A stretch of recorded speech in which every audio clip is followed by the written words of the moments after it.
What is going on, guys? Vanity here, back with another installment to the Sound Like series, Volume 5, covering the sound of Mura Masa. Really excited about this one. I've got loads and loads of production techniques and mixing advice to share with you. This is the track I'll be taking you through today.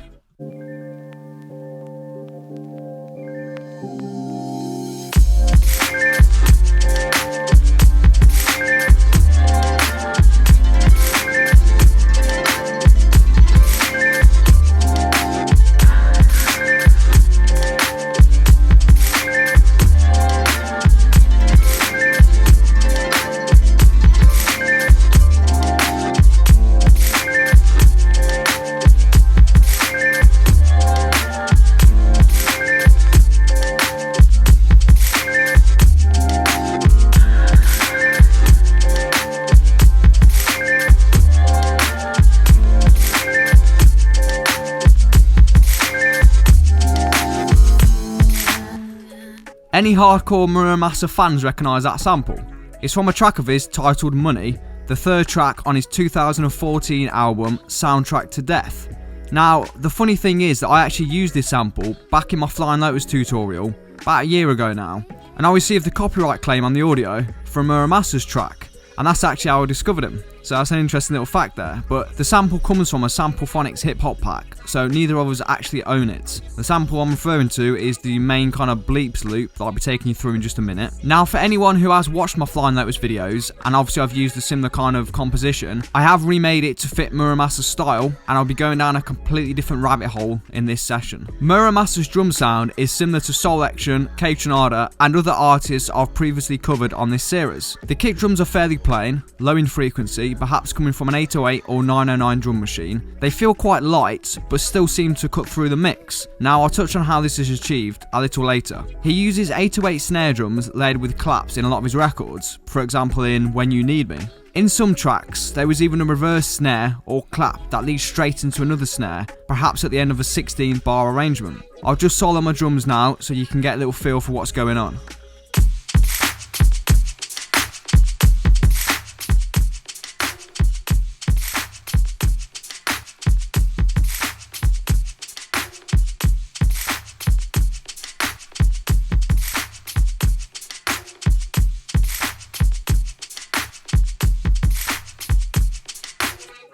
All of the samples and loops that you just heard are from my Mura Masa sample pack, link to which will be in the description below. There should also be a card popping up around here on the screen, which will take you to where you can download it.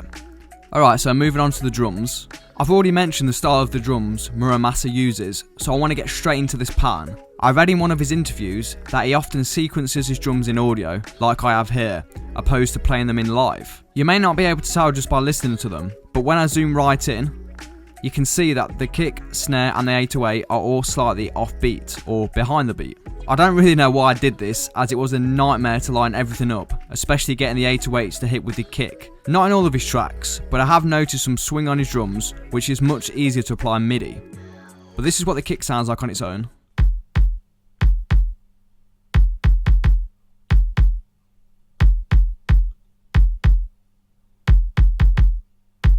This kick is straight out of my Mura Masa sample pack. You can see I've not even got any effects on it. It's just the complete raw sample. Now this is what the snare sounds like on its own.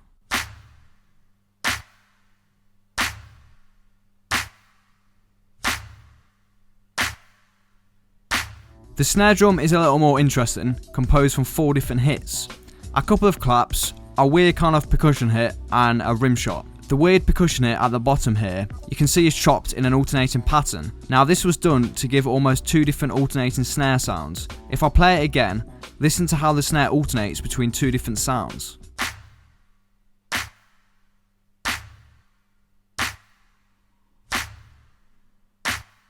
My logic behind this was, why only use 1 snare drum for a whole record? Something J Dilla used to do was change the snare sound. I personally think that it adds a little more interest in a record and keeps the listener guessing. Definitely don't think that you should automatically be using the same drum sounds for an entire record. Experiment and see what works and what you like as an artist. There's no processing on these sounds, as I processed them going into the pack, and I didn't feel anything additional was needed on them. Onto the percussion. Here's what everything sounds like together.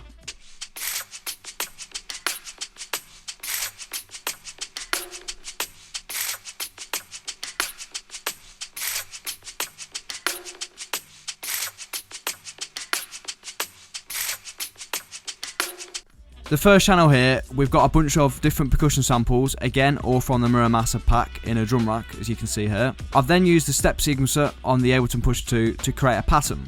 Now, as percussion can sometimes be very intricate, it can be good to practice playing it in live via a MIDI controller, or use some kind of step sequencer if you can. This is what just the first channel sounds like on its own.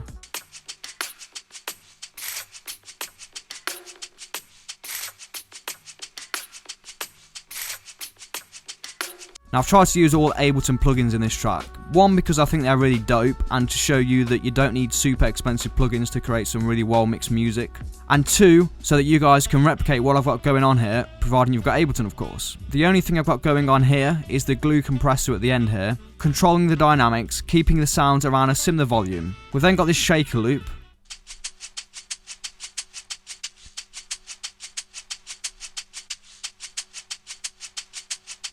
and this bongo loop.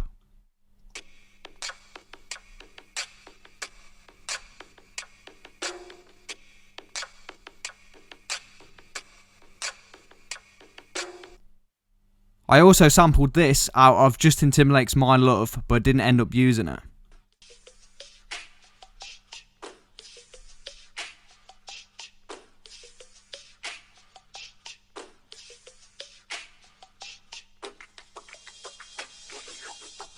And then all of this percussion is being sidechained to the kick drum you can see here, and I'm also high passing it just to make sure there's no low frequencies getting in the way of my bass. Commonalities I'm noticing after listening to his latest EP, Someday, Somewhere, are that there's definitely big James Blake influence on that first track, Are You There? It drops into Mura Masa's signature style sound around 1:20 in, combining a loop vocal chop with a future bass lead and a fairly kind of standard kick and snare pattern. Firefly, the second track, has again a future bass style of lead synth driving the track. I've actually recreated something similar to this here, just to give you an idea how to create some kind of similar sounds. This is the finished sound I've put together in a few minutes, so I'm sure you guys can make something a lot better, but it just gives you an idea of how to put these kind of sounds together. So I'll just play a few chords of it now for you.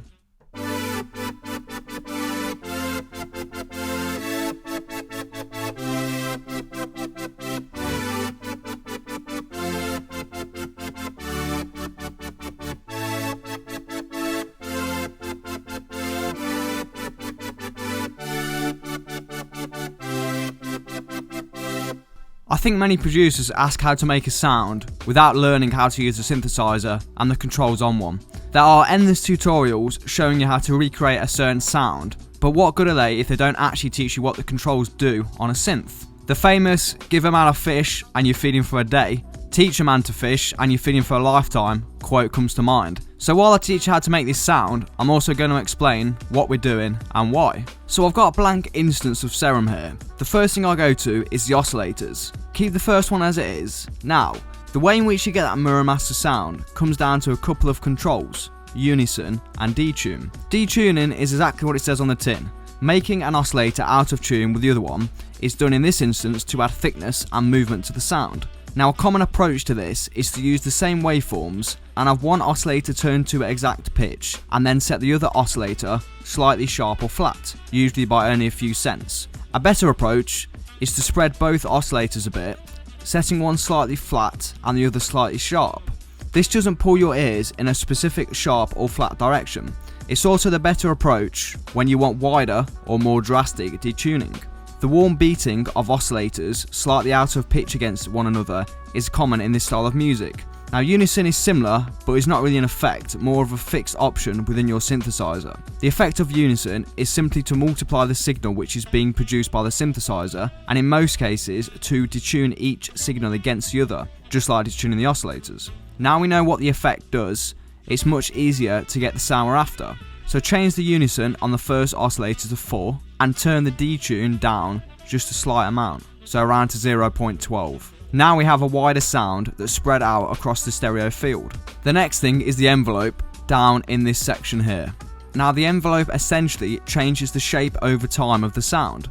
To quickly sum up each control in a sentence, the attack is the time it takes for the note to reach maximum level, the decay is the time it takes for the note to go from maximum level to the sustain level, the sustain is the level while the note is being held, and the release is the time it takes for the note to fall from the sustain level to silence when released. To replicate the sound at the start of this video, change the attack and release to around 200.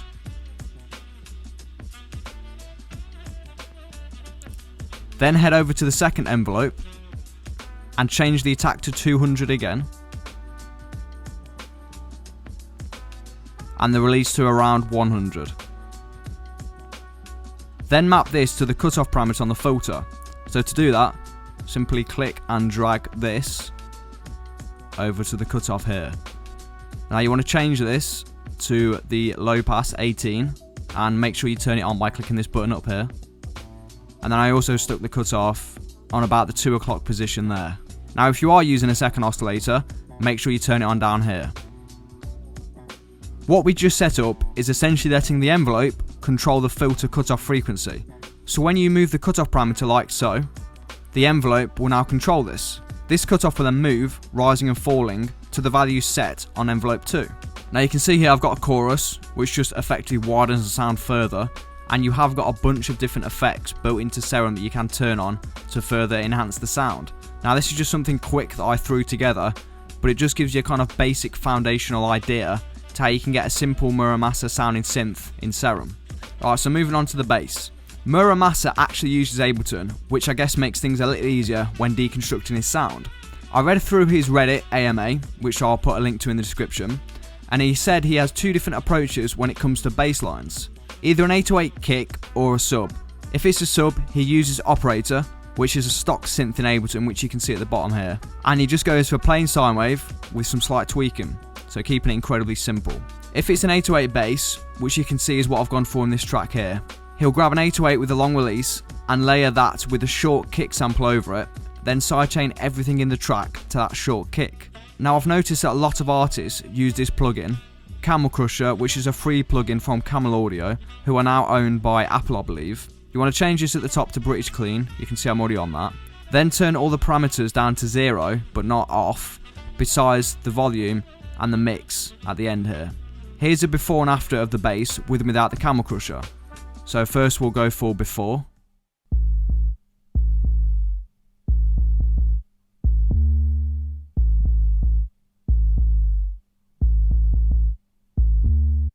And then after.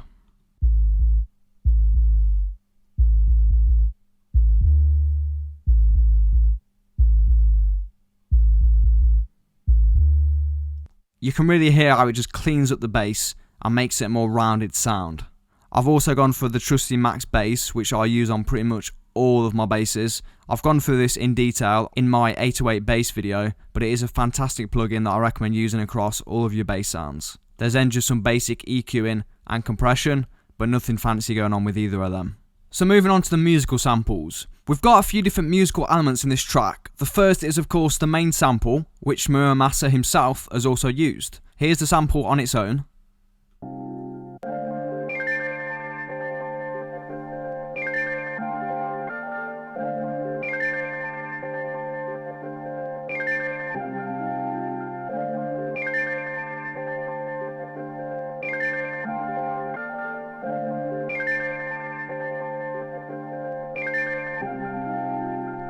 I've then duplicated this, removed everything under 1000 Hz and spread it out across the stereo imaging field using the Hass effect down here with this simple delay plugin.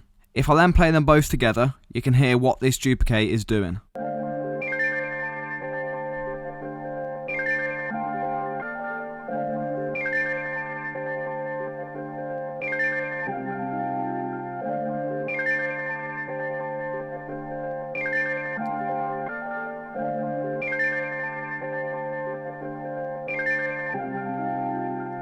I really love spreading sounds out across the stereo field. It makes the track sound massive, as well as allowing you to add in more sounds and textures without ending up with an overcrowded mix. I've then got this harp and piano which I've repeated the stereo imaging process on. Here's what they sound like together.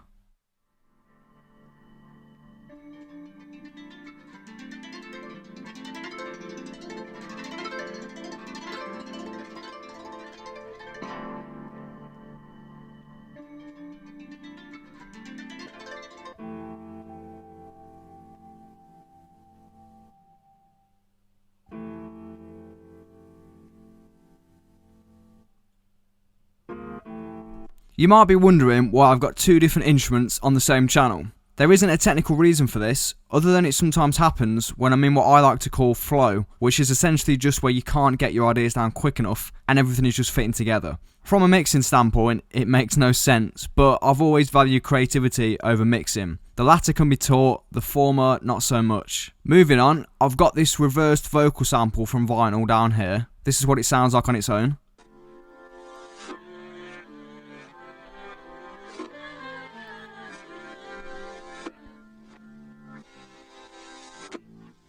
So on all the musical elements you just heard, the harp, piano, the main bleep loop as well as the vocals, they've all got two compressors on them, you can see here. One compressor is sidechaining them to the kick drum, the second is sidechaining them all to the snare. Again, as I said in my bonobo tutorial, find interesting samples and process them in a creative way.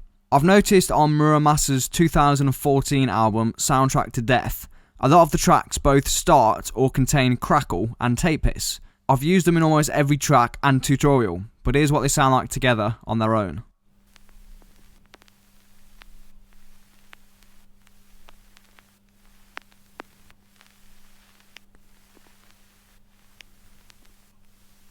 Now they're just being sidechained to the kick drum, but the tape hiss is very interesting as you can't pick it out in a mix, but you can definitely hear when it's not there. And I love adding effects such as this into tracks as it really fills them out without adding too many kind of sounds in there, if that makes sense. There are a few more scattered effects, this vocal sample from a sample pack and not actually a porn film. And this crash being used as a riser.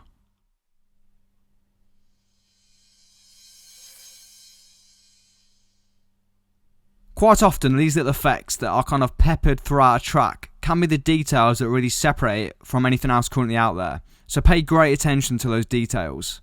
On to the last element I want to speak on, the vocals. These vocals were recorded specifically for this track by a friend of mine, and here's what they sound like on their own.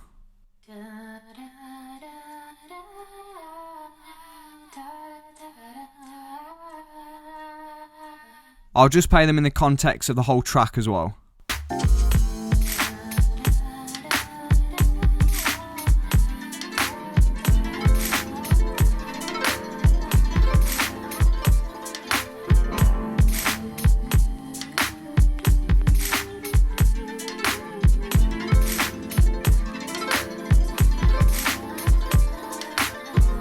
You can actually hear there how almost all the sounds in this track are kind of bouncing to the vocals and the kick, which is obviously done through sidechain compression, but I think that's actually quite a big part of Mura Masa's sound. So you can see here what I've got on the vocals, nothing too fancy. This delay is acting as the Hass effect to spread it out over the stereo spectrum. Then got a simple ping pong delay, compressor, reverb, and another glue compressor on the end there, which I think I've used on pretty much every channel, just to be the kind of last thing that the signal runs through before it goes to the master bus, so I can apply any kind of extra compression effects there. I do think a lot of producers have great trouble trying to get something close to Mura Masa's vocal sound. I think it's partly due to them overcomplicating the process though. On the tracks that contained sampled bass vocals that I listened to, he's chopping up acapellas or using vocal instruments such as exhale and pitching the vocals either up or down an octave to create a loopable kind of phrase. So for example, in the track Money, he sampled Tinashe's 2 On record. Now this record was being sampled and remixed by like all the Soul Action producers a few years ago too. He's then sampled the Get Money line and a few others, pitching them kind of up and down, and on occasions the sample is actually being automated in pitch as the phrase is playing. Now if you want to take this one step further, you can take a plugin such as Crystallizer by Soundtoys, which allows you to change the delay of a sample in pitch, time and length. I'm going to briefly go over my mastering chain. Now for anyone who regularly watches my videos, you've already seen this probably a couple of times. What you're seeing on the screen isn't my mastering chain plugin for plugin. I've just been playing around with the BX Control, mid-side processing and the PSP old-timer plugins on this track. But starting with the mid-side plugin, I'm using this EQ to cut everything under 100Hz out and boosting at around 12k on the sides of my track, so just the sides. I'm only cutting everything under 100Hz out on the sides, not in the middle. But this does kind of make no sense because I'm also using the BX Control plugin here to make everything under 250Hz mono. I just like to be thorough and this is kind of becoming a habit, but I do love the BX Control for having it on the master bus as it has so many uses. You can see here everything you can do. Phase, invert, left, right. You can solo the middle of the track, the sides, the left, the right, This is super useful if you've got any phase issues or your track isn't sounding quite as you'd like it to and you can hear something kind of weird going on, either on the sides or wherever it may be happening. You can solo each one out and actually check where the problem is occurring from. I'm also boosting the size of the track by 24%. We've also got two PSP Oldtimer plugins doing exactly the same job. One is compressing the sides, you can see how it's set on sides, and the other is compressing the mid. The L2 is of course my limiter of choice, leaving 0.2 dB of headroom for any intersample peaks that may occur. You can see on the span, if I pull this up and play the record.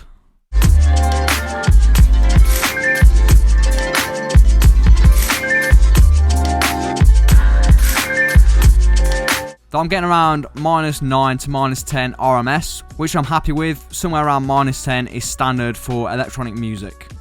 I hope you guys have enjoyed this one. It was my top requested tutorial. I do listen to the requests.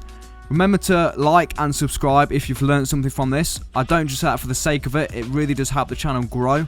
Also, share it with some of your music production buddies if you think they'd enjoy it. Thank you for watching. I hope you all have a fantastic Christmas, and until next time, I'm out. Peace.